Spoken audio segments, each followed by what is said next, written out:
하나님의 말씀은 욥기 22장 21절부터 30절, 23장 10절부터 17절 말씀입니다. 구약성경 783페이지입니다. 욥기 22장 21절로 30절, 23장 10절로 17절까지의 말씀입니다. 제가 봉독하도록 하겠습니다. 너는 하나님과 화목하고 평안하라. 그리하면 복이 내게 임하리라. 청하건대 너는 하나님의 입에서 교훈을 받고 하나님의 말씀을 내 마음에 두라. 내가 만일 전능자에게로 돌아가면 내가 지음을 받을 것이며 또 내 장막에서 불의를 멀리하리라. 내 보화를 티끌로 여기고 오빌의 금을 계곡의 돌로 여기라. 그리하면 전능자가 내 보화가 되시며 내게 고귀한 은이 되시리니 이에 내가 전능자를 기뻐하며 하나님께로 얼굴을 들 것이라. 너는 그에게 기도하겠고 그는 들으실 것이며 너의 소원을 내게 갚으리라. 내가 무엇을 결정하면 이루어질 것이요 내 길에 빛이 비치리라. 사람들이 너를 낮추거든 너는 교만했노라 말하며 하나님은 겸손한 자를 구원하시리라.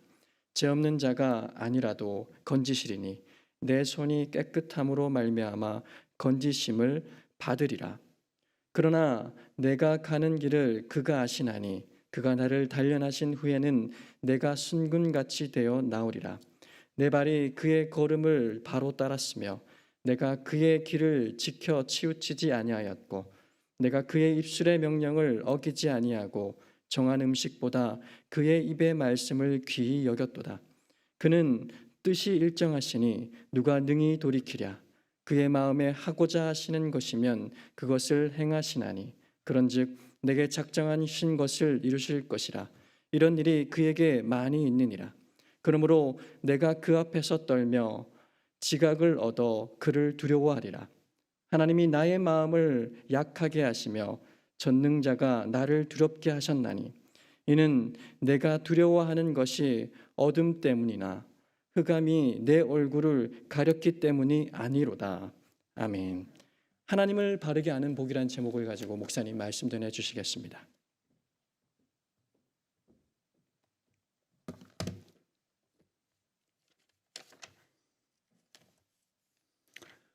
욥기 22편 22장은 욥의 친구 엘리바스가 한 말입니다. 22장의 내용을 보면 마치 선지자와 같은 그런 느낌도 받고 권위 있는 말씀으로 여겨집니다. 욥에게는 아주 내세울 만한 친구 세 사람이 있었지요. 또 한 사람 더해서 네 사람이지요. 아주 좋은 친구를 두었다 그렇게 생각이 듭니다. 엘리바스의 말이 22장이고 거기에 대한 욥의 답변이 23장, 우리가 읽었던 23장 10절 이하의 내용이 또 중심 구절이 되겠습니다. 친구는 어려움을 당했을 때 나에게 어떻게 다가오는가, 참 친구의 모습이라 그렇게 말합니다. 형제도 어려움을 당했을 때 어떻게 해주는가 하는 것이 참 친구의 모습이기도 합니다. 그 사람에 대해서 잘 모르면 그 사람의 친구를 보라 그렇게 말합니다. 어떤 사람에 대해서 잘 모르면 그 사람의 친구를 보면 그 사람 알 수 있다. 친구는 그 사람의 거울이 된다. 그 친구가 중요하다 하는 것이지요. 카네기라는 사람은 좋지 않는 친구를 선택하는 것은 불운과 악수하는 거다. 참 좋은 친구를 만나야 된다. 그런 말씀을 합니다.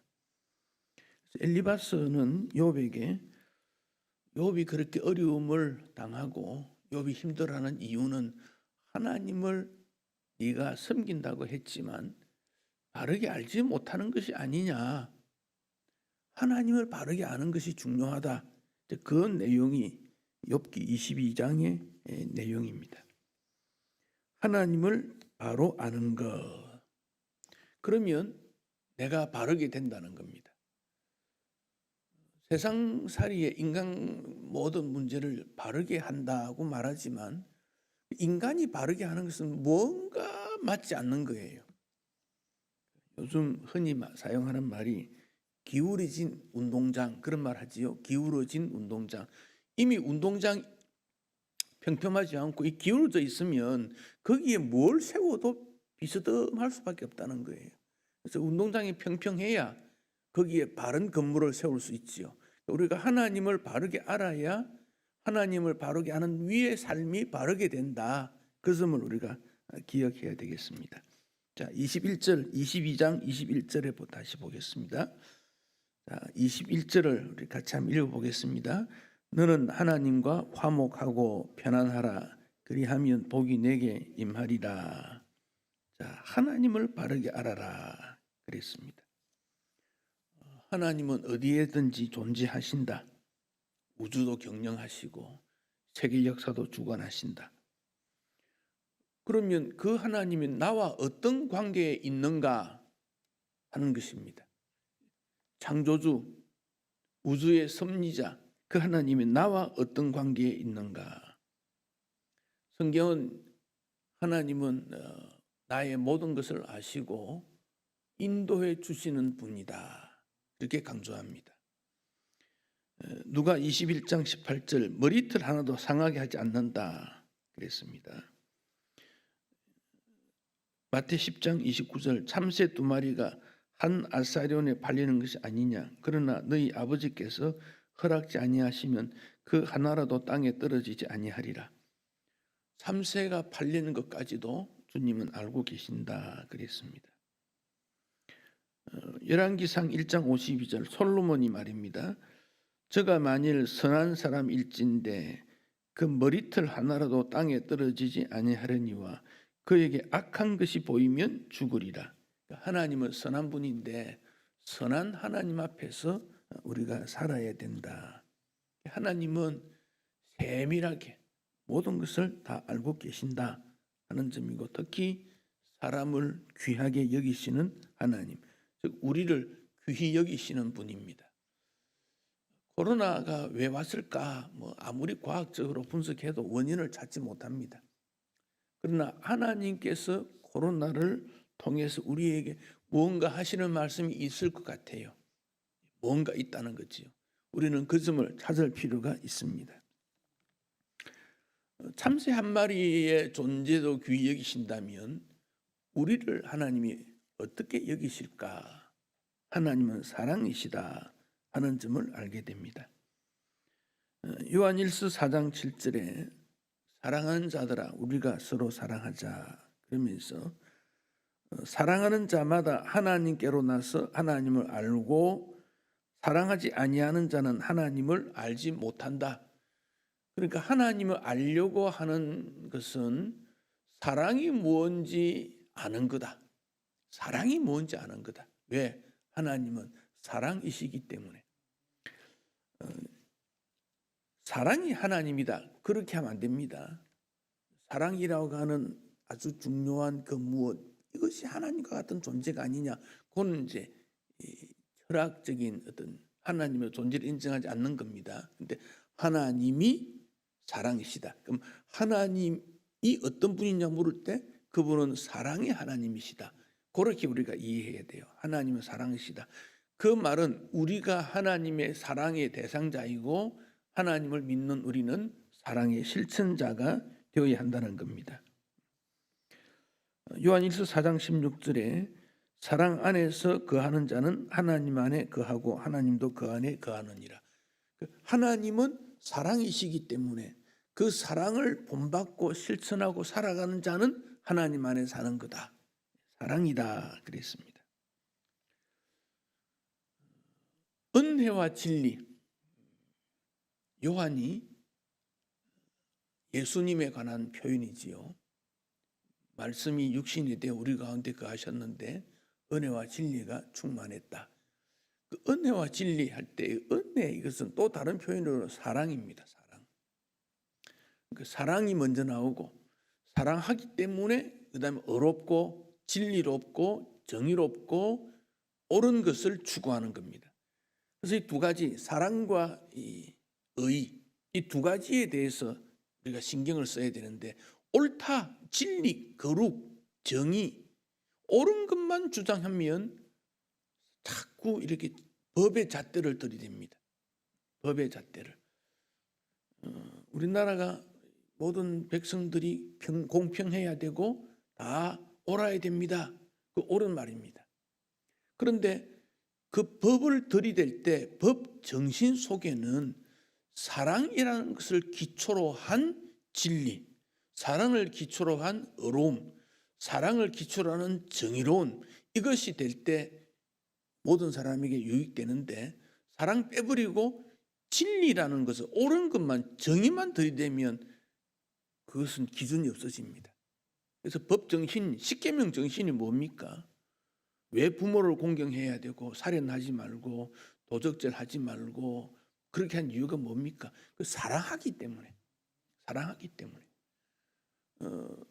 집에 가장이 열심히 수고하고 땀을 흘려 돈을 벌었습니다. 가족에게 줍니다. 돈을 버는 것이 목적이 아니고 가족을 돌보기 위해서 돈을 버는 거지요. 가족 사랑 때문에. 주일 성수나 11조 개념도 주일 성수를 위해, 11조를 위해 하는 것이 아니고 주님을 사랑하다가 보니까 시간도 이렇게 드리고 싶고 물질도 드리고 싶고 주님 사랑이 먼저 앞서더라는 겁니다. 주님 사랑이.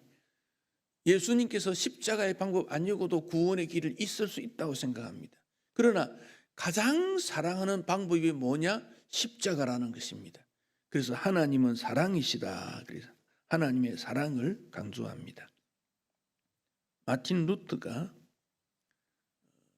그 당시 15세기, 16세기 그 시대는 20대 초반에 이미 공부를 다 하고 20대 중반에 되면 대학 교수로 가고 뭐 그랬습니다.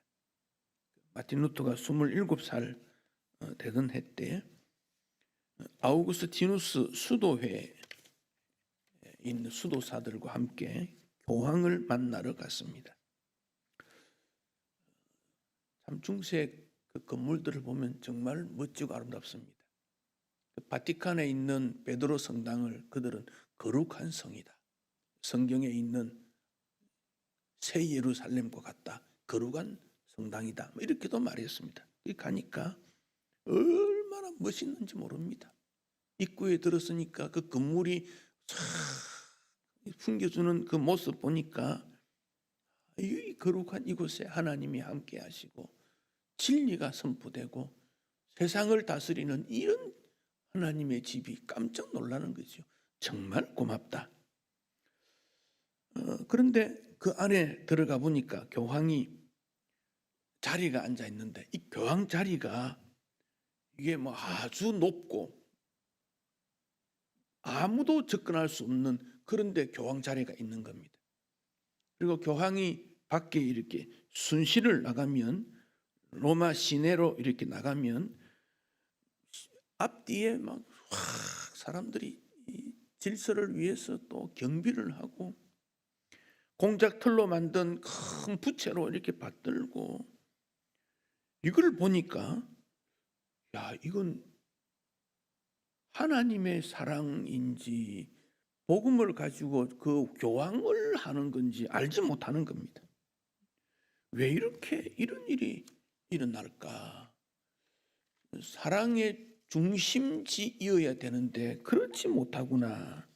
그런 점을 그는 깨닫게 됩니다. 그러면서 그때 이미 루터는 대학의 교수였습니다. 내가 이렇게 나를 존중해주는 내 존재감을 높이는 것이 아니고 예수님을 높이는 삶을 살아야 되지 않겠는가, 그런 고민을 계속 하다가 죄인이 어떻게 하나님보다 더 높임을 받으려고 하는 그런 자리에 있을 수 있겠는가, 거기 회의감이 막 들기 시작합니다. 그러다가 하나님을 믿는 의인은 믿음으로 살아야 된다. 하나님을 믿자. 그리고 하나님 사랑하자. 오직 하나님 사랑이다. 그렇게 생각을 바꾸게 되는 일들이 일어나게 됩니다. 하나님을 사랑하는 거다. 하나님을. 예배는 하나님 사랑의 표시입니다. 기도, 주님이 우리 사정 다 아시는데 우리가 소원하는 것도 알고 계실 겁니다. 왜 기도합니까? 하나님 사랑한다는 고백입니다. 기도를 통해 하나님, 우리가 이렇게 하나님 사랑하니까 이렇게 살고 싶습니다.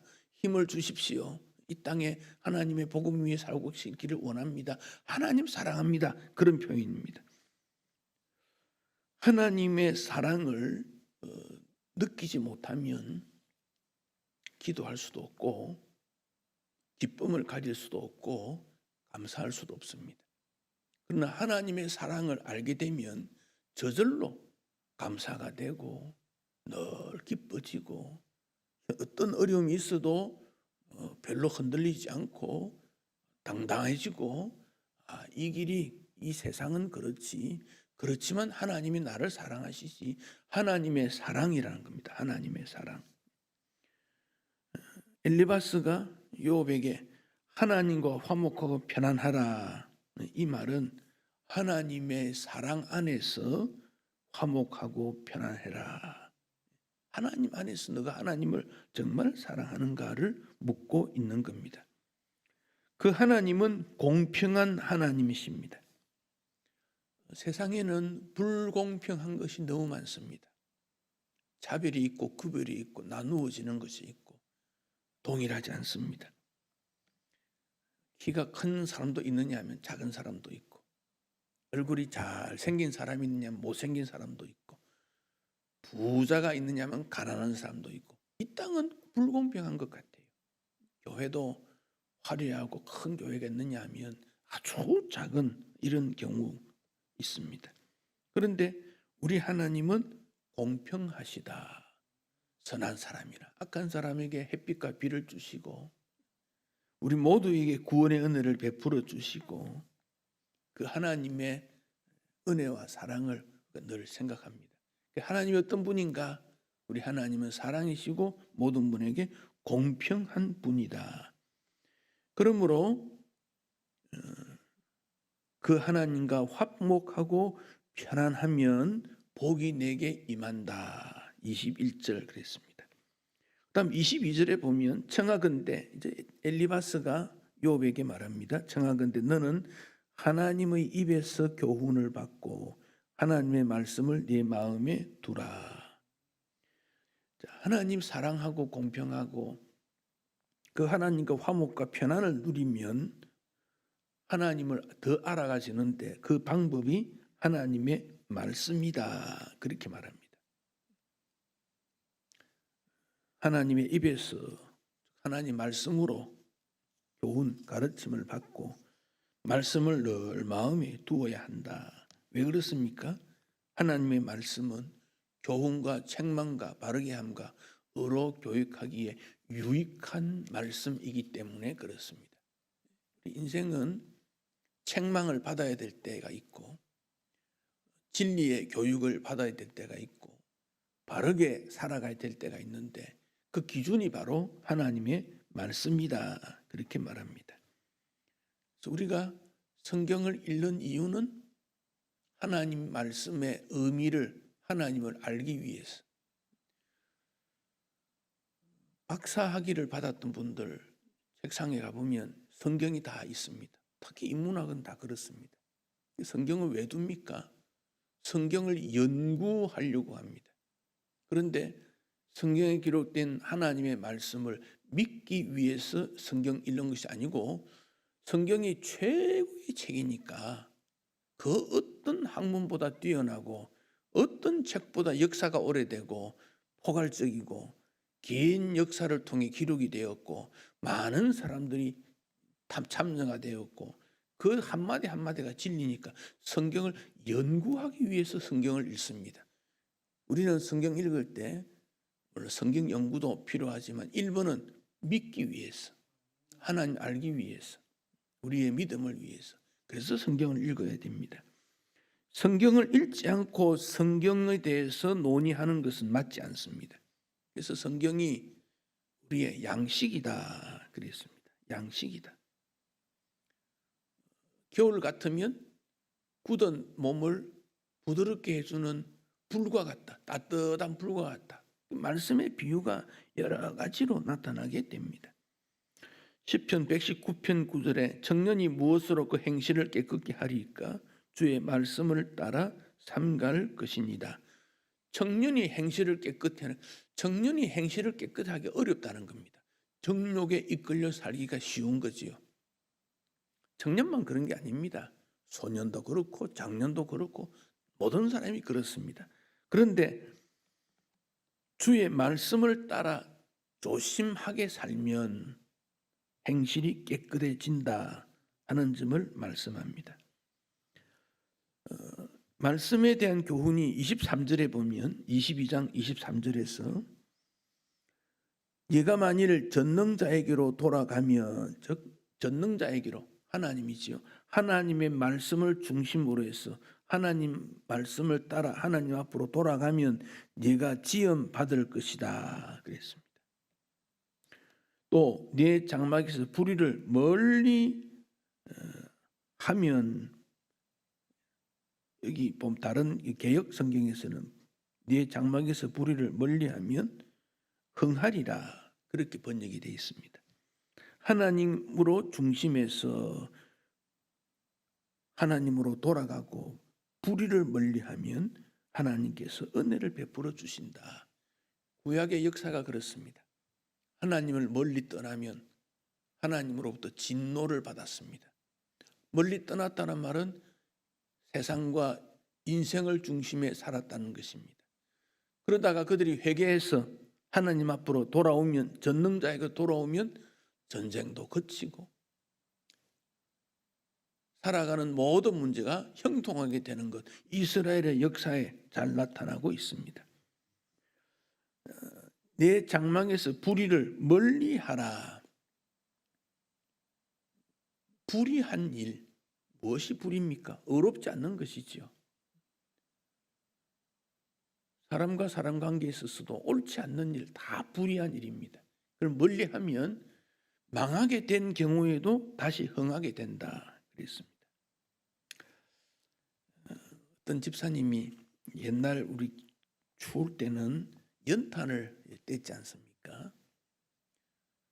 저녁이 되면 연탄이 오래 가지 않지 않습니까? 하루에 2번씩 갈아줘야 되고, 만약에 바람을 많이 넣으면 하루에 3번도 갈아줘야 되지 않습니까?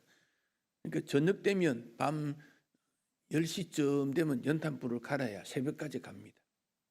그래서 이 이제 주부가 가족들을 따뜻하게 하기 위해서 매일 연탄불을 피워놓고 저녁 되면 아주 열이 따뜻하게 되고, 그러면 잠자리에 들곤들곤 합니다.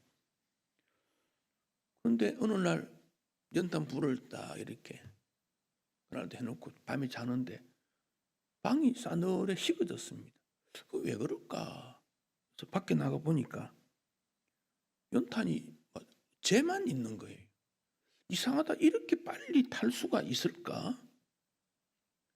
이상하다 생각하고 그날 춥게 지냈습니다. 그 다음날 또 연탄불을 또 피우고 조절을 잘해서 밤에 또 갈아 넣고 새벽까지 가도록 시간을 딱 맞추고 그래 갔습니다. 그런데 또 춥습니다. 그래서 나가보니까 이번에는 그 활활 타오르는 연탄이 없어져 버렸습니다. 아, 이건 다른 사람이 가져간 거구나. 한 집에 여러 사람이 있으면 전에 그런 일이 많았지 않습니까? 다시 불 피우기가 힘들고 또 시간도 많이 걸리니까 옆집에 좋은 불이 있으면 가져가 버리고 다른 것 갖다 놓기도 하고, 근데 다른 연탄이라도 갖다 두면 좋은데 갖다 두지도 않고 그거만 가져가 버리니까 주인이 화가 났습니다. 아, 이건 분명히 아랫집에 세던 사람이 그랬다. 빤하니까요. 그래서 집안에 있는 사람들이 그 싸우려고 해도 내가 예수 믿는 사람인데 싸우지 못하겠고 어떻게 할까? 그렇게 생각하다가 한 번은 지켜봐야 되겠다. 정글을 잡아야 뭐 말을 하니까. 그래서 그날도 이제 불을 딱 해놓고 방에 숨어서 이래 내다보고 있으니까 밤중 되니까 세던 사람이 와서 자기 거 가져가는 거예요. 뛰어나가서 좀 책망을 하면 좋겠는데 이 밤중에 싸우는 소리가 나면 덕스럽지가 못하고, 그래서 내일 해야 되겠지 그렇게 생각했습니다. 그러다가 내가 조금 참아야지 하다가 한 일주일쯤 지났습니다. 일주일 지나니까 옆에 새들었던 사람이 와서 말합니다. 주인에게 말합니다. 주머니, 내가 연탄불 가져간 거 알고 있지요? 미안합니다. 사실 남편이 사업하다가 실패를 했는데 마음이 답답하고 해서 점쟁이를 찾아갔더니 점쟁이가 이런 말을 하더라는 거죠. 누구와 실컷 싸우면 애군이 떠나간다. 그래서 싸움을 좀 붙여보려고 연탄을 가져갔습니다. 그래서 그 주인이 인생살이에 대한 교훈도 가르치고 실패했을 때 어떻게 되는지 경험도 이야기해 주고, 그렇게 해서 오히려 복음이 전파가 되는 일이 일어났다 그럽니다. 자, 하나님께서는 우리를 사랑하신 그 사랑으로 이웃을 대하면 나에게 악한 일을 하던 사람도, 불의했던 사람도 하나님 앞으로 돌아오는 일이 있더라. 이게 하나님의 방법이라는 겁니다. 신앙생활을 하면서 교회 안에서 혹은 가족끼리, 친척끼리 어떤 일이 일어났을 때, 상대방이 잘못했을 때 좀 버릇을 고쳐줘야 되겠다, 맞부딪혀서 싸우는 방법으로 깨우쳐지는 것이 아니고 십자가의 방법으로 그 문제를 해결하는 것이 하나님의 사랑의 방법이고 성경적 방법이더라는 것입니다. 올 한 해 살면서 우리가 많은 부딪히는, 충돌되는 일이 일어나지 않겠습니까? 그럴 때 십자가가 우리에게 있는가? 하나님이 우리를 위해 보내주신 예수의 십자가가 있는가? 바로 그 점이 하나님의 사랑이고 말씀의 핵심인 것을 알게 됩니다. 23절 읽었던 말씀, 네가 만일 전능자에게로 돌아가면 어떻게 돌아갑니까? 죄를 버리고 하나님의 사랑의 말씀을 실천하면서 돌아가면, 네 장막에서 불의를 멀리하면, 네 장막은 공동체입니다. 가정. 이스라엘 사람들은 이 집을 지을 때 물론 이제 광야에서는 텐트 생활했지요. 근데 가나안에 들어왔을 때는 한 집 안에 할아버지를 중심해서 큰아들, 둘째 아들 이렇게 같이 삽니다. 이게 장막입니다. 한 가문입니다. 한 집일 수도 있고 가문일 수도 있고, 그러니까 여러 사람을 말합니다. 그렇게 함께 살다 보면 정의로운 가족도 있지만 불의한 가족도 있습니다. 관계가 끄끄러울 수도 있습니다. 이런 모든 것을 다 멀리하고 그러면 다시 부흥하게 되는데, 그렇게 되면 25절 말씀에 보면, 그리하면 전능자가 네 보화가 되시며 내게 고귀한 은이 되신다. 즉 행복의 비결입니다. 우리 하나님이 보하고 하나님이 고귀한 재물이요, 하나님이 그 정신의 핵심이요, 하나님이 행복의 기준이다, 그런 말씀입니다. 바울은 빌립보 4장 19절에서 나의 하나님이 그리스도 예수 안에서 영광 가운데 그 풍성한 대로 너희 모든 쓸 것을 채우신다. 하나님이 채워주신다. 염려하지 말라, 그렇게 말씀했습니다. 요르단에 관광을 가면 큰 무덤이 있는데 그 무덤 안에 세계에서 가장 호화로운 그런 관이 있었다 그래요. 솔로몬 왕 통치 때 여왕의 무덤으로 추정되는데 670개의 홍옥, 붉은 빛 구슬이죠. 홍옥, 그런 보석, 72개의 황금 구슬, 4개의 상하상자, 한 세트의 은비녀, 그런 것들이 나왔다는 겁니다. 지금까지 발견한 무덤 중에 가장 화려한 무덤이 요르단에 있다고 합니다. 그러면 그 사람이 훌륭하게 아름답게 믿음으로 살았는가? 그렇게 평가하지 않는다는 겁니다. 사람들은 그것을 보면서 욕심 많은 여인, 허영심 많은 여인, 죽으면서까지도 선을 베풀지 못하고 자기의 검은 보화를 가지고 죽음으로 들어갔던 여인, 그렇게 손가락질을 받는다는 겁니다. 하나님의 사랑을 실천하지 못한 인생입니다. 시편 49편 6절, 자기의 재물을 의지하고 부유함을 자랑하는 자는 아무도 자기의 형제를 구원하지 못한다. 자기 재물, 자기 부유함, 자기 지혜, 능력, 권세, 그거 자랑해가지고는 구원의 일을 하나도 하지 못한다. 그렇게 말씀하고 있습니다. 본문 26절, 욥기 22장 26절, 이에 네가 전능자를 기뻐하여 하나님께로 얼굴을 들 것이라. 기뻐하며, 세상에 기뻐할 일이 많지 않습니다.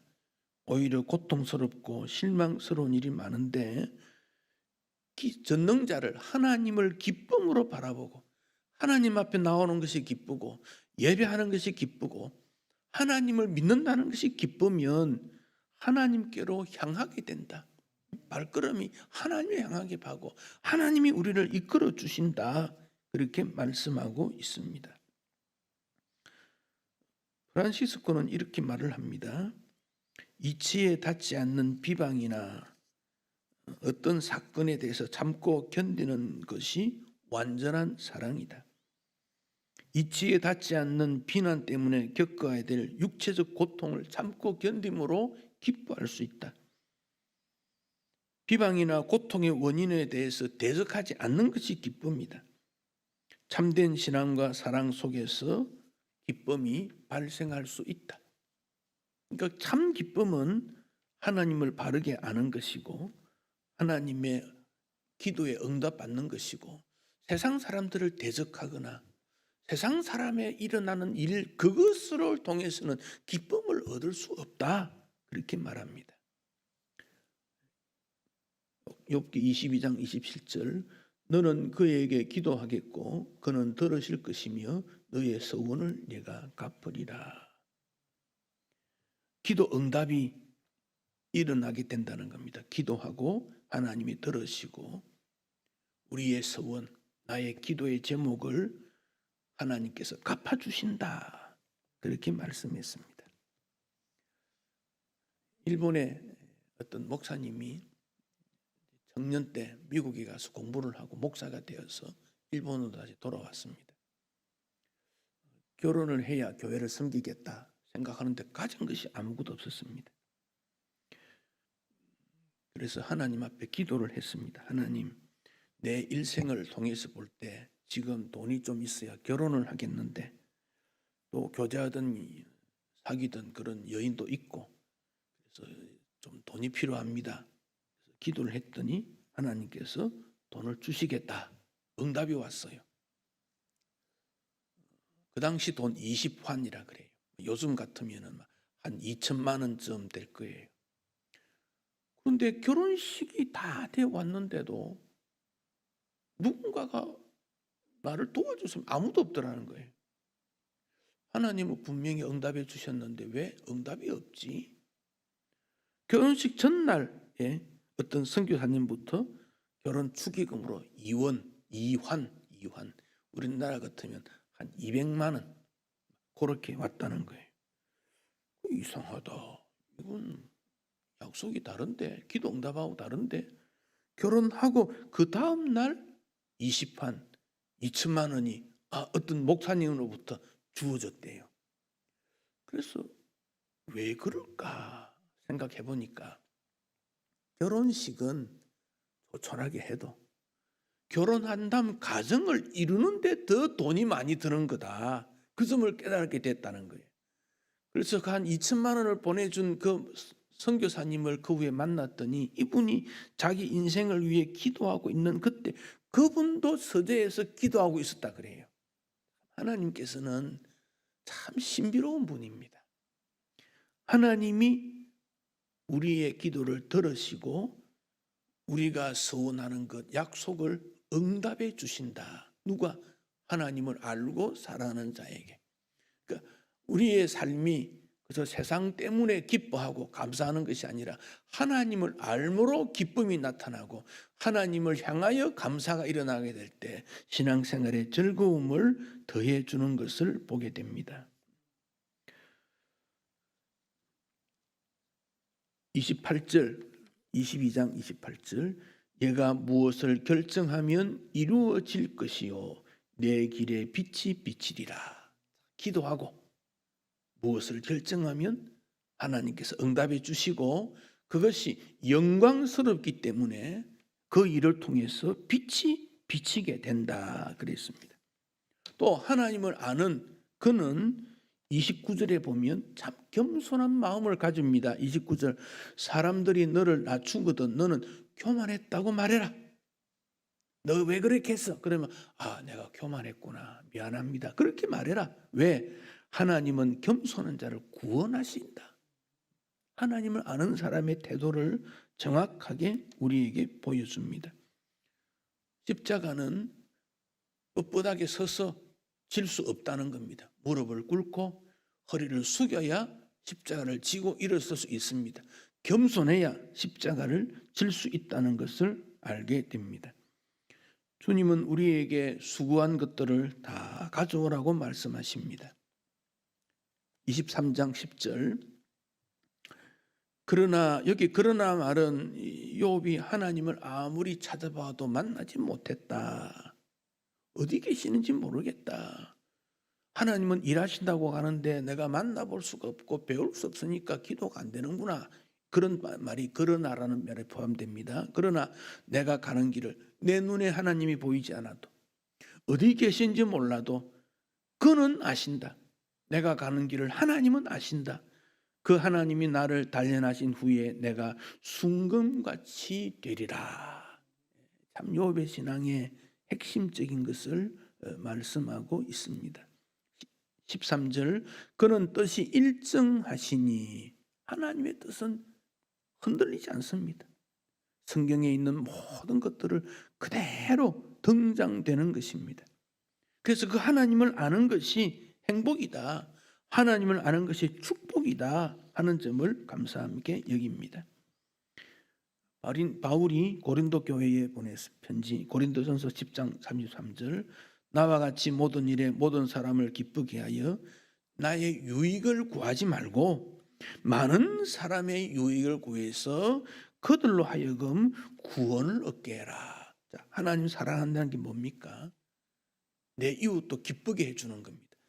나만 기쁘고 이웃이 기쁘지 않는다면 그것도 무슨 의미가 있겠어요? 나도 기쁘지만 이웃도 기쁠 때, 이것이 하나님이 원하시는 일입니다. 그렇기 때문에 모든 사람, 다른 사람에게 유익을 나누어 주는 것이 하나님 아는 사람의 발걸음이다 하는 점을 말씀하고 있습니다. 올해 우리가 이 땅을 살아갈 때에 하나님이 주신 구원의 은혜와 기쁨으로 나도 기쁘고 너도 기쁘고 우리도 기쁘고, 나도 감사하고 너도 감사하고 우리 모두가 감사하고, 그리고 우리의 소원을 끊임없이 쉬지 말고 주님 앞에 기도하면 주님이 응답해 주시는 그것을 또 발견하게 되고, 그래서 기쁨이 넘쳐날 수 있는 이런 은총을 우리가 받아야 되겠습니다. 그러기 위해서는 하나님 더 알아가고 하나님께서 원하시는 바가 무엇인지를 알아갈 때 그런 기쁨의 삶을 살 수 있습니다. 세상은 항상 어두운 데로 가게 됩니다. 어느 길로 가야 될지 우리도 잘 모릅니다. 그런데 지나고 보면 하나님이 인도해 주셨구나 느끼게 됩니다. 아마 21년도에도 그럴 겁니다. 어떤 사람은 하나님의 인도를 받아서 감사하고 감격해 사는 사람이 있느냐 하면, 어떤 사람은 반대로 절망 가운데 헤어나지 못할 그런 사람도 있을 것입니다. 더 격차가 많아질 것입니다. 하나님을 아는 우리가 기쁨과 감사의 삶을 통해서 하나님을 모르는 자들에게 사랑을 베풀고 하나님의 뜻을 나누어 주어서 함께 기뻐하고 즐거워하는 21년도가 되어야 하리라 생각하고, 먼저 우리 마음에 하나님을 더 알아가는 놀라운 은총이 넘치고, 또 우리가 처음부터 이 1월 달부터 시작될 때 하나님 앞에서 감사하고 기뻐하는 일이 많아지도록 주님께서 은혜를 베풀어 주시도록, 그래서 우리로 하여금 단련 받아서 순금처럼 변치 않는 믿음 있는 자가 되기를 우리 모두가 기도하고, 또 우리 모두가 축복받는 그런 한 해가 되면 좋겠습니다. 그 되리라 확신합니다.